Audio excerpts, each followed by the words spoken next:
PC, elipsoidal, par, ciclorama, né, o Valmir conhece bem.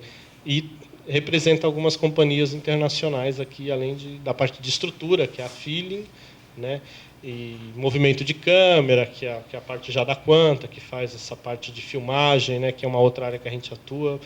Por exemplo, é uma outra empresa que não apareceu ali, mas hoje ela faz parte do complexo dos estúdios Quanta, que é uma empresa que a gente chama da Motion, que só faz movimento de câmera. Então, o Campeonato Brasileiro, todas aquelas gruas que ficam atrás dos gols, aquelas câmeras laterais, nas laterais dos campos, dos principais estádios, também são fornecidas pela Telem. Aquelas gruas que o Faustão usa, que a Globo usa no programa do Faustão, também são fornecidas pela Telem. Inclusive, o Faustão hoje grava lá nos estúdios da Quanta, lá em São Paulo, na Vila Leopoldina, que são os estúdios da Telem. Enfim, tem N produções aí que rolam nesse momento. O VMB da MTV entrega agora, não sei se já foi ou vai ser em setembro, agora no final de setembro vai ser lá também nos estúdios da Quanta. A gravação do Ídolos foi lá, enfim. Fora a parte de cinema, né, que aí a gente trouxe para Paulínia. Então, São Paulo ficou mais com estúdio de TV e produção de comerciais. E aqui em Paulínia a parte mais de cinema mesmo, né, que a gente fez aí alguns filmes que passamos ali. Tropa de Elite foi um deles, Bruno Surfistinha, Chico Xavier. Então, todas as cenas de estúdio, né, indoor, foram realizadas lá naquele complexo de estúdio. Só para vocês terem uma... Quer fazer?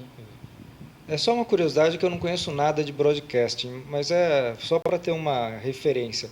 A iluminação é uniforme ou ela acaba, vamos dizer, ofuscando como no teatro? Assim? É importante, por exemplo, num telejornal, ter uma incisão direta no jornalista?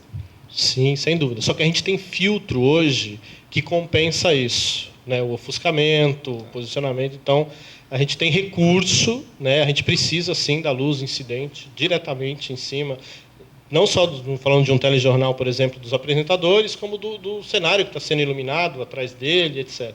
Só que a gente tem equipamento, né, material para compensar isso. Eu fiquei com uma dúvida também quando você falou do estúdio da Globo, que tem uma luz incidente, uma luz natural incidente. Como é que controla isso?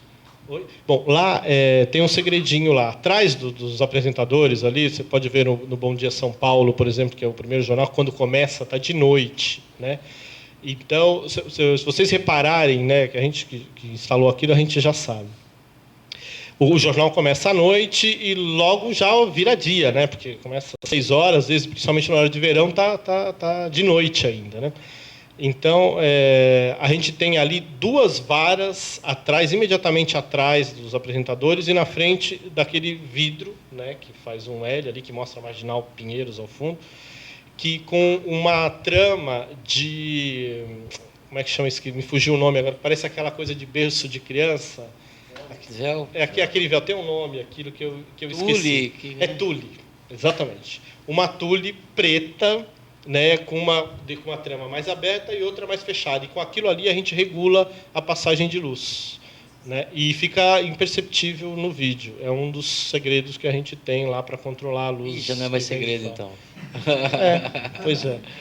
E aí, só que lá a gente compensa, é um dos poucos estúdios de jornalismo, por exemplo, que a gente tem que usar a lâmpada HMI, principalmente na hora do Jornal do Meio-Dia, né, uma lâmpada de muita potência, porque nada compete com a luz do sol, né, você sabe bem disso.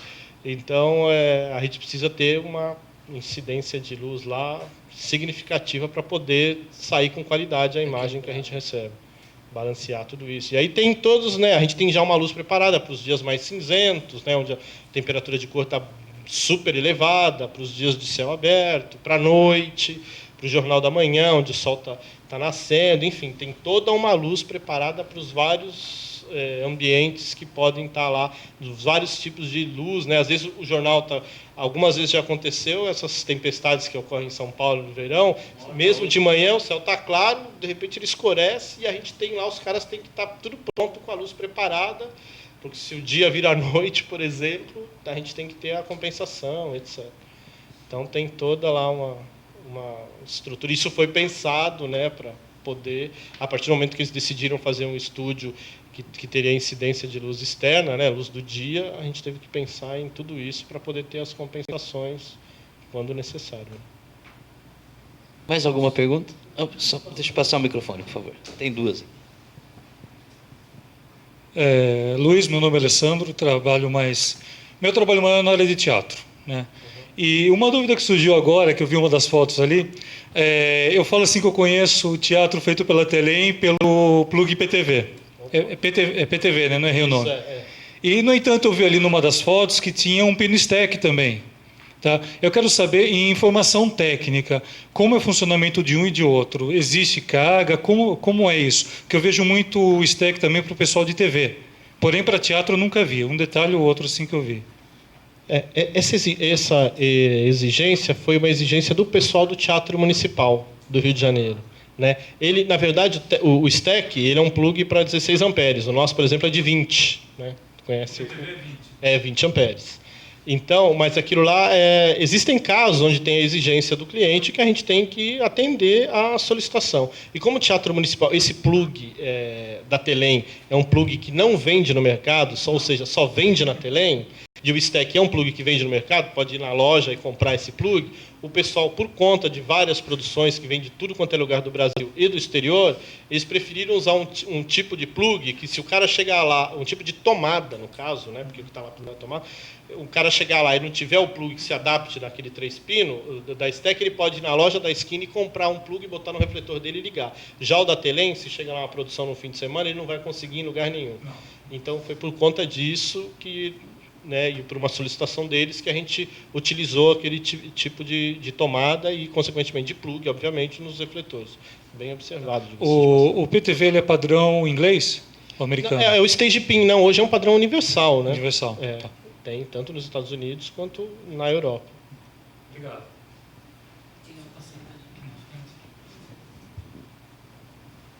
Eu queria te passar uma questão que o Valmir tem levantado para a gente na aula. Eu, assim, sou super leiga no assunto, estou aprendendo agora um pouco, mas vendo os trabalhos que você mostrou, sobretudo com obras públicas, algumas tombadas, né? Então, o contato com o governo e prefeituras e tudo mais, aí eu fiquei curiosa de saber como que vocês lidam com a questão da falta de cenotécnicos ou de técnicos especializados em toda essa tecnologia de vocês, se vocês têm algum tipo de curso preparatório de assistência, ou se vocês ficam responsáveis de tocar isso depois, porque... Né? Sim e não. E assim, em primeiro lugar, essas obras mais tecnológicas são realizadas nos grandes centros. Né? Geralmente, nos grandes centros, tem gente mais preparada para isso. Mas, ainda assim, a gente encontra alguma dificuldade. Então, hoje, a Telem oferece um tipo de serviço que a gente chama de operação assistida. Ela pode variar de 1 mês até 1 ano, 2, sei lá por quanto, dependendo da necessidade do cliente. O que é? A gente, quando entrega a obra, fica uma equipe técnica nossa acompanhando a equipe técnica do teatro, no caso, falando das obras maiores, por um determinado período, até que eles se sintam aptos, capazes, né, à vontade, para continuar seguindo o barco. Então, geralmente, as grandes obras, elas contratam já esse serviço porque sabe, né, principalmente essas tecnologias novas, mesmo o pessoal dos grandes centros, às vezes tem alguma dificuldade, né, para saber, salvo as pessoas que viajam, etc. Então, a gente oferece esse serviço. Fora isso, a gente também oferece contrato de manutenção, de outros tipos de operação, a gente fornece técnico, cada obra tem a sua peculiaridade. E, paralelo a isso, a gente também dá curso lá em São Paulo, periodicamente, de atualização de sistemas de software para as mesas, de aplicações de novas tecnologias, de controles de movimentação, etc. A gente tem esse trabalho, a gente toma um cuidado com esse tipo de trabalho, porque não adianta simplesmente ir lá, como no Municipal de São Paulo, do Rio, ou aqui em Paulínia, ou lá na Cidade da Música, simplesmente botar um sistema que, né, não tem um catálogo em português, mas nós traduzimos todos os catálogos, os sistemas de motores, ou seja, qualquer técnico de motor aqui, não na parte eletrônica, mas na parte eletromecânica, aqui, brasileiro consegue mexer no motor daqueles que a gente trouxe da Alemanha, por exemplo, que a gente já traduziu os catálogos, tem lá todo, quando a gente entrega o as-built da obra, vai todo lá com os manuais em português, etc. A gente tem esse cuidado aí para o pessoal poder operar o sistema e dar treinamento periódico. Podemos encerrar, então? Então, gente, muito obrigado. Bom, aí. eu agradeço também ao Luiz Henrique. Obrigado mais uma vez, da Telem estar aqui presente com a gente. Obrigado a Maíra, obrigado a Ellen, que está presente também. Eu gostaria de, então, fechar esse ciclo, né, que hoje é o último dia do ciclo, é o 4º encontro, né? Espero poder aí, o ano que vem, estar de novo, podendo estar trazendo essas pessoas maravilhosas para cá, que só vem somar, né, para a gente aqui. Agradecendo ao público, né, que compareceu e que está comparecendo hoje aqui. E espero que, do nosso lado aqui, a Unicamp tenha podido, de tal maneira, ter cumprido o papel que é da universidade, de disseminação de conhecimento, né, de encontros, trocas de informações. E, mais uma vez, agradeço a todos, então, e quero encerrar esse ciclo de palestras aqui de 2011 na universidade. Muito obrigado a todos. Até a próxima.